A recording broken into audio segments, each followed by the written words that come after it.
Thank you for being with us tonight. Ms. Stevens, our assistant principal, is on the call as well, and she is going to be monitoring the Q&A section. So if there's something that you have a question about, or as we get through some of the slides, if there's something that I haven't answered, please feel free to enter a question there. If it's something that seems more individual, she may just respond to you.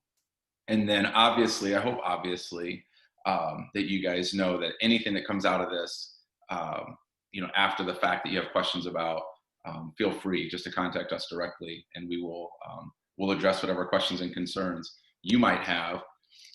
I know you may have sat in on the board meeting last night, and I will tell you that as soon as that ended, all of the principals went to send their Skylards out, and but they don't go out after 9 o'clock. So I apologize that you got the email first thing this morning with the return to school plan, as well as a reminder of the meeting tonight. We are recording, and so we will post this, and I'll send it out in maybe that Sunday weekly all call as well, in case anybody else has questions or wants to review it. Really, I know that that you are capable of reading our return to school plan, so I'm going to hit some of the highlights and then try and speak with a little bit more specific information, as well as address some of the questions that came in throughout the day today. Let's see here if I can advance my screen. So the board decision last night for a gradual reentry is based upon the positivity rate for COVID-19 cases in Marion County over, I believe it's a 7-day average, falling below 5%. And so we are not at that threshold yet.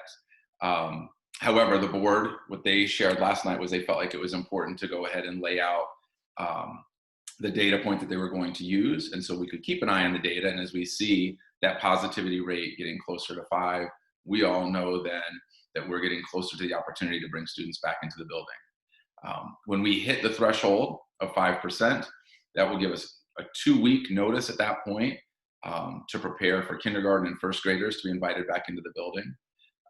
A week after that, 2nd and 3rd grade will join us, and then a week after that, 4th and 5th grade. We are going to be asking you as a district, I believe it will be by the end of next week, to let us know if, when the opportunity presents itself for students to return to the building, whether you intend to have your students come back to school or remain virtual. Even though it would appear that we're several weeks away from this plan starting, it is important that we have that information. We are going to be doing, and I'll share in some of the slides tonight, with some of the social distancing protocols, our planning for meals and our schedule, a lot of that with transportation. We will build around the number of students that we anticipate being in the building. I shared in the plan a lot of the norms, and many of these at this point you're well aware of. We will be asking students and staff and anybody on campus to be wearing a mask at all times. So if they're not eating or drinking, we will be wearing masks indoors and outdoors. While outside, we will try to provide opportunities for students to take short breaks. So whether it's during recess, having space where they can separate from the group for a few minutes and take their mask off. Depending upon what's happening during PE class, a student may be able to step off to the side and remove their mask. But I would encourage you, if you have not been in a situation where your child has had to wear a mask, it would be good to practice that and talk about it at home while we do that. And we'll reinforce that at school as well. The same with social distancing. We are all living in a world of social distancing now, and we see the signs in every store and any place we go for allowing 6 feet of distance. We have added in the along the main hallways in the school bear paw prints along the wall. They are 3 feet apart. 6 feet apart, we would fill an entire hallway and go around the corner. So that's just not realistic in the hallway. These markings are going to be used as just to help the students kind of pinpoint where they should pause and how to be a safe distance away from their classmate. Students will be walking single file down the right side of the hallway, and our hallways are wide enough that if there's a group going down one side and a group coming up the other, there's more than 6 feet in between. We have, and this made us sad, but over the summer, we removed all of the tables in our grade level classrooms and replaced them with desks. We were fortunate that with the modular buildings in the back of the campus, we were using that for storage. And so we were able to bring desks in and borrow some desks in certain areas. So every grade level classroom has desks. You can see in the picture here, we have spread them out as much as possible in this room.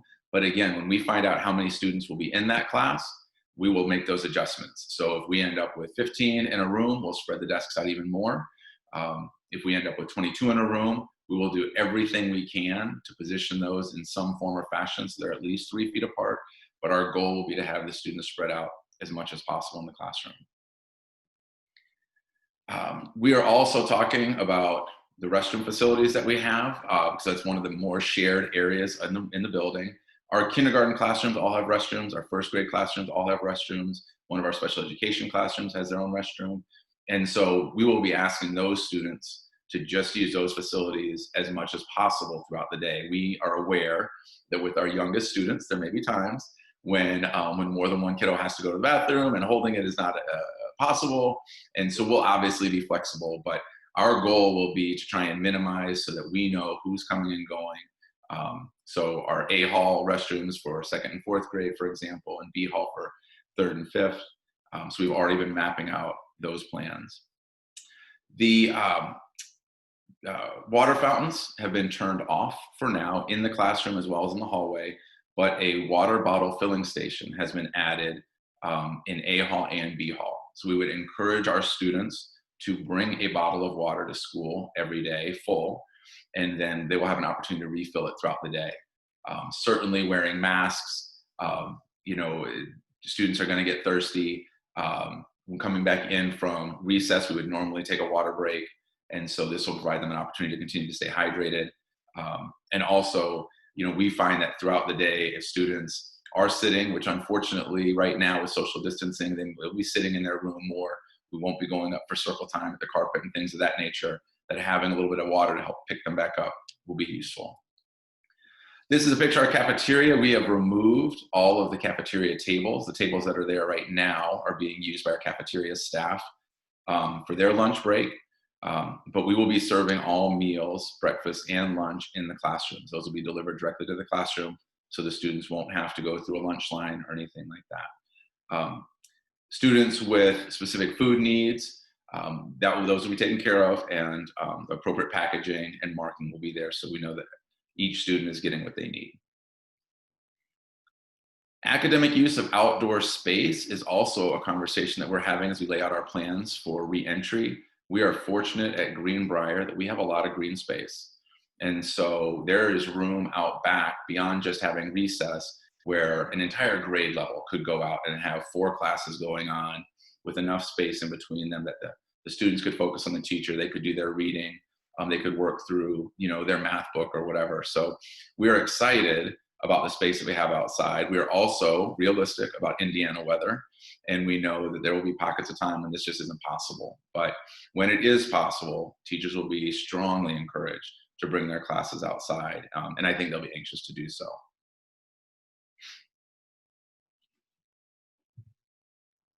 Arrival and dismissal is one of the bigger challenges that every school building will have. We are fortunate that our bus system, especially in the afternoon, has already been set up in a really conducive fashion to get kids out of the building quickly and safely. Bus riders in the morning will be released when they arrive to school. So as it's been in the past, they have waited. All of the buses may have been in the parking lot ready to go, but we didn't bring the students in until between 8:20 and 8:25.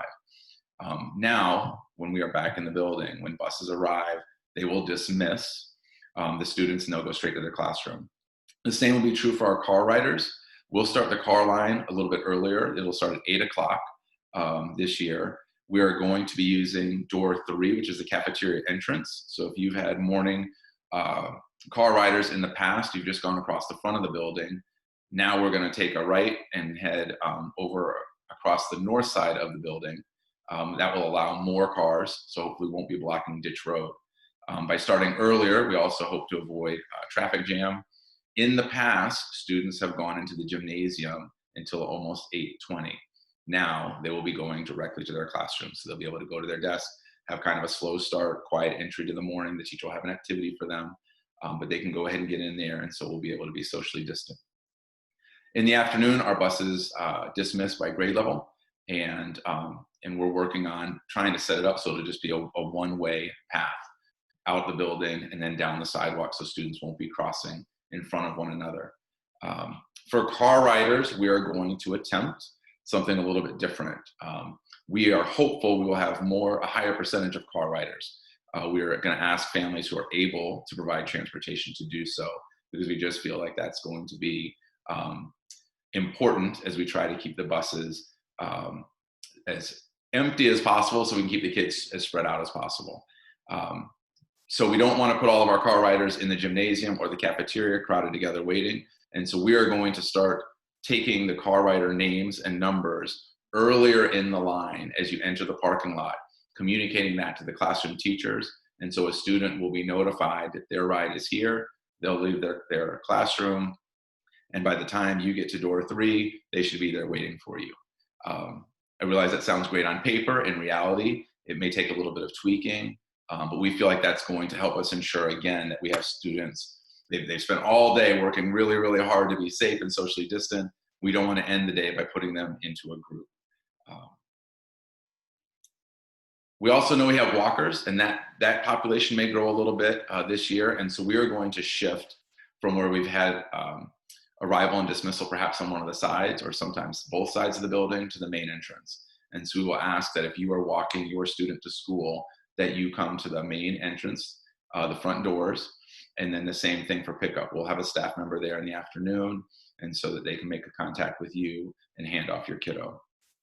AYS, for those of you that are utilizing AYS, we anticipate that will shift back into the building when students return to the building, and we are moving that to one of the modulars. Actually, it's 2-room modular building. It's got its own restroom, easy access to the playground area. There's a secure entrance there at the gate, and Wi-Fi access so students can do work on their device after school.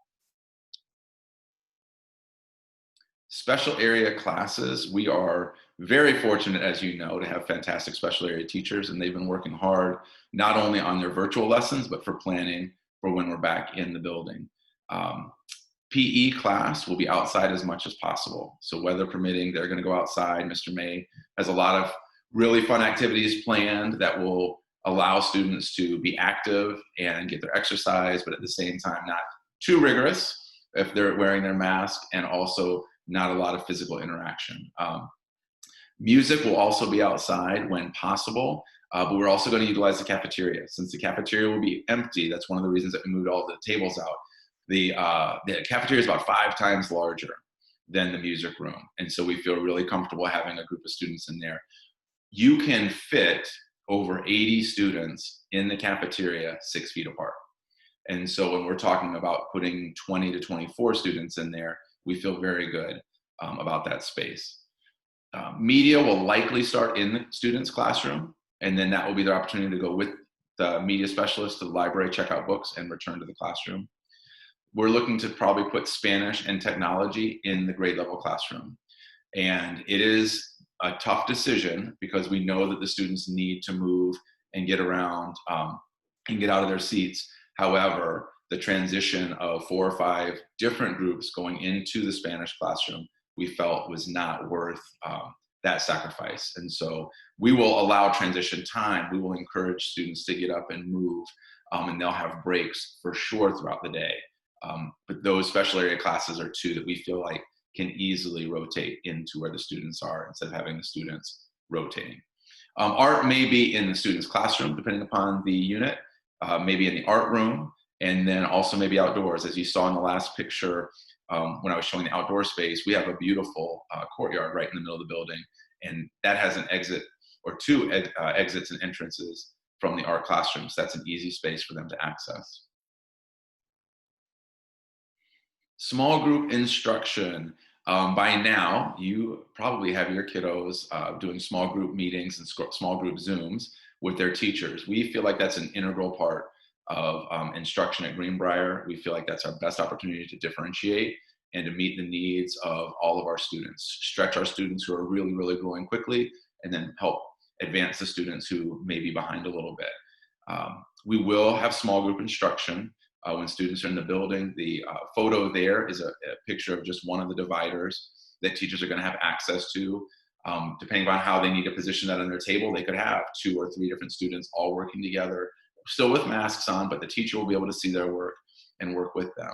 We also have some students with IEPs who have a certain amount of small group time that is a part of their plan. And we will be working to make sure that whatever accommodations are listed within an IEP are being met. And it may be a teacher, an instructional assistant, one of our coaches may be working with them. We will be keeping the small group instruction to less than 15 minutes. We know that that is a really critical benchmark in contact tracing. And so we will keep our small group instruction to less than 15 minutes at any given time. Student health, you know that health and safety is priority number 1, which is why we're in the situation we're in right now with virtual learning. We have to work together and be a team in terms of helping to make sure that everybody stays healthy, all of our students, all of our staff members, and all of our families. So we will ask you to please, please, please, every single morning, just quickly screen your student. Any fever, a new sore throat, you can read the symptoms, but we want to err on the side of caution. I know in the past, it might have been deemed more appropriate to kind of suck it up, so to speak, and get to school and make it through. And we're in the exact opposite right now. We are going to ask you that if there's any doubt in your mind at all, please keep your kiddo home, and we will support them and help them get caught up. But for everybody's sake, we need to be extra cautious. In the event that a student does exhibit COVID-19 symptoms during the school day, they are not going to go to the clinic. We have a room adjacent to the clinic that's going to be just for this purpose. So they will be evaluated in that space, and then a phone call will be made for somebody to come pick them up. They will remain in that space. It is a room with large windows on the door, another window on the wall, so we'll be able to monitor and communicate with the students. We are also considering, depending upon how the weather is, allowing students that might be waiting for a parent to pick them up to sit outside. We've got that nice covered area with benches, and a staff member could sit on one bench and supervise a student waiting to be picked up. So in the event that that was appropriate, we would use that space as well. So other students who require support from the school nurse will be able to continue to see her for medication and treatments and other issues that arise throughout the day. One of the big questions right now is, what will virtual learning look like for those students who stay home? In many ways, we expect that it will look very, very similar. However, we won't really know the answer to this question and what's on this slide until we have a better idea of what our actual numbers are going to be. And it really just comes down to mathematics, to be honest with you. If we have 25 students in a particular grade level staying for virtual learning, then we can assign a teacher to virtual learning, and then the rest of the students in that grade level will be served in person. It may be, and unfortunately will very likely mean, that there will be some rosters that are going to have to change. So if teacher A on a team of 4 teachers ends up being the virtual teacher, the virtual students will stay with her, but her in-person students will then have to go to a different classroom for their in-person learning, because that teacher will no longer be there for that purpose. If we have an imbalance with a low number or a surprisingly high number of students in a particular grade level, we may have to get creative with the best ways to support them as well. The district is really looking at lots of different ways to do this. It could be that we would partner up with another building in order to serve a particular grade level. I'm hopeful our priority will be, even if a student at Greenbriar has to change teachers, we will do everything we can to make sure that it's a Greenbriar teacher. You have probably seen that almost all of our grade levels are sharing content with one another. Teachers have made it a point to visit each other's Zoom classes so that other students in their grade level will see them and recognize them as a familiar face. Part of that is we feel like it's important to build community, and part of that has been strategic in the event that this is the path that we end up going down and we have a teacher that shifts and all of the virtual students in a particular grade level then go to that teacher's roster. It will be somebody that the students recognize and know. We will share that information as soon as we have that mapped out. So once we know the number of students who are coming to school, the number of students who are virtual, this will be the first big project that we take on, is to balance out rosters, and so that we're prepared. So when that time comes that the plan begins implementation, we've got 2 weeks. Very early in that 2 weeks, we will make the roster change, so you will know and your kiddos will know what shifts are going to happen when they get to school. Another piece of that I want to share is for students who are new to Greenbriar this year, or students who you feel like may have some anxieties about coming back to school, there will be opportunities for families to come visit during that 2-week transition. So if you feel like it would be beneficial to come walk the building, to come peek into a classroom, throughout the day, we will be able to bring in families so that you can see the building, so they can get to know what they're going to be walking into, because it's going to be a shift as we get to go back into school physically. There was one other question that I failed to address in the early on about the metrics, and it had to do with if we go back to school because the threshold of 5% is reached, what happens if the numbers go back up? The board decided last night to watch those numbers for 2 weeks. So if we're below 5% and then all of a sudden the data goes up above that, we're at say 6.2%, they will monitor that for 2 weeks. If for 2 weeks those numbers haven't dropped back down, then we will switch back to 100% virtual. Now that's the plan right now, and the school board has their discretion to change the metrics, which goes with another question that was asked about what happens if we get locked in as a community around 5.4% and it just isn't moving. We may remain virtual, but the school board does have the ability, it's under their discretion, to bring that back to the table and vote on a new metric. And that's just something that they will communicate out. And obviously, if any of that were to happen, we would communicate that immediately. And then the following one about the metrics was just, these metrics are different than what was laid out by the Marion County Health Department. And again, that is school board decision, but I can tell you that it was based upon feedback that they've received from families and medical professionals, as well as staff members in the district. And so that's where that decision came from. It was a lengthy discussion last night, but if you did not sit in on the board meeting and you have questions or are curious about the conversation, there was a lot of debate, a lot of information shared, a lot of questions and answers. And so if that is something that that you're really curious about, you can access the audio of that board meeting through the district website. I want to thank you for tuning in. Before I wrap up, Ms. Stevens, is there anything that popped up? We are all good. All right. Thank you. I want to thank our teachers who have been working incredibly hard. We appreciate the support that the parents are giving at home.